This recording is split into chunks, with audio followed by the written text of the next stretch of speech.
पिछली सदी के 80 के दशक में जब मैं सोवियत संघ पढ़ाई करने आई थी तो यहाँ का आलम कुछ ऐसा था, जहाँ तक हिंदी फिल्मों का सवाल है और उसके गीतों का, कि आप कहीं पर भी सड़क पर निकल जाइए तो लोग ये देखकर कि आप भारत से हैं, कोई ना कोई हिंदी गाना गाने लगते थे, गुनगुनाने लगते थे, सिर्फ ये बताने के लिए कि वो पहचान गए हैं कि आप हमारे मित्र देश भारत से हैं।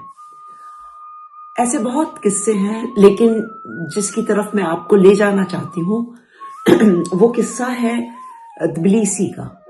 उस समय मैं पढ़ाई करने तबिलिसी ही गई थी। तबिलिसी जो कि जॉर्जिया की राजधानी है और जॉर्जिया अब एक अलग देश है। वहां पर जब हम पहुंचे थे, ट्रेन से गए थे, मॉस्को से ट्रेन का सफर 2 दिन का था। तो बहुत सारे भारतीयों के साथ 2 बहनें, जॉर्जियन बहनें हमारा स्वागत करने रेलवे स्टेशन पहुंची थी। और उनके मुंह से जब हिंदी सुनी तो इतनी मीठी लगी, इतनी अच्छी लगी। और जब ये पता चला कि इन दोनों ने हिंदी अपनी कोशिशों से सीखी है, इन्हें किसी ने हिंदी सिखाई नहीं, तो ताज्जुब की हर हद पार हो गई। फिर इनके साथ बातचीत का सिला शुरू हुआ, इनसे जान पहचान शुरू हुई। तो पता चला कि जब ये लड़कियां स्कूल में पढ़ा करती थी, 9वीं 10वीं में थी, तो तब इन्होंने हिंदी सीखनी शुरू की थी।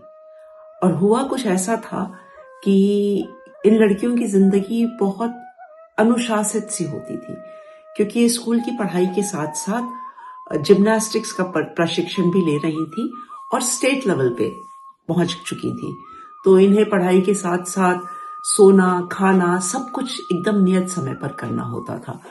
और बिल्कुल भी इनके पास ऐसा समय नहीं होता था कि इसके अलावा कुछ और कर पाए। इनके घर से बिल्कुल सटा हुआ एक फिल्म थिएटर हुआ करता था, जहां की आवाजें आया करती थी।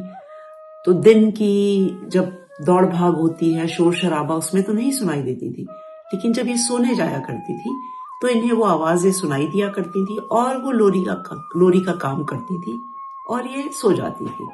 लेकिन कुछ यूं हुआ कि एक फिल्म लगी और उसके गीत जब इनके कानों तक पड़े तो इन्हें वो बहुत अच्छे लगे। और फिर ये सोने की जगह उसी को सुना करे और फिर इनकी नींद डिस्टर्ब रहने लगी। तो जब इनके पिताजी को ये बात पता चली कि इन बहनों को ये कोई एक फिल्म लगी है जिसके गाने इतने अच्छे लग रहे हैं कि सो भी नहीं पा रही हैं, तो वो उनको लेके सिनेमा थिएटर गए। और वो फिल्म थी श्री 420 और उसके गाने तो सब है ही अच्छे। तो जिस गाने ने इनको सबसे ज्यादा मुतासिर किया था वो गाना था रमैया वस्तावैया।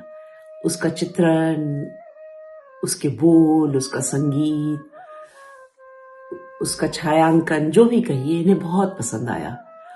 और इन्हें लगा कि ये बोल जो, चूंकि वहां पे अनुदित लिखे रहते थे वो बोल नीचे, इन्हें लगा लेकिन जो सुनाई दे रहे हैं वो इतने मीठे हैं।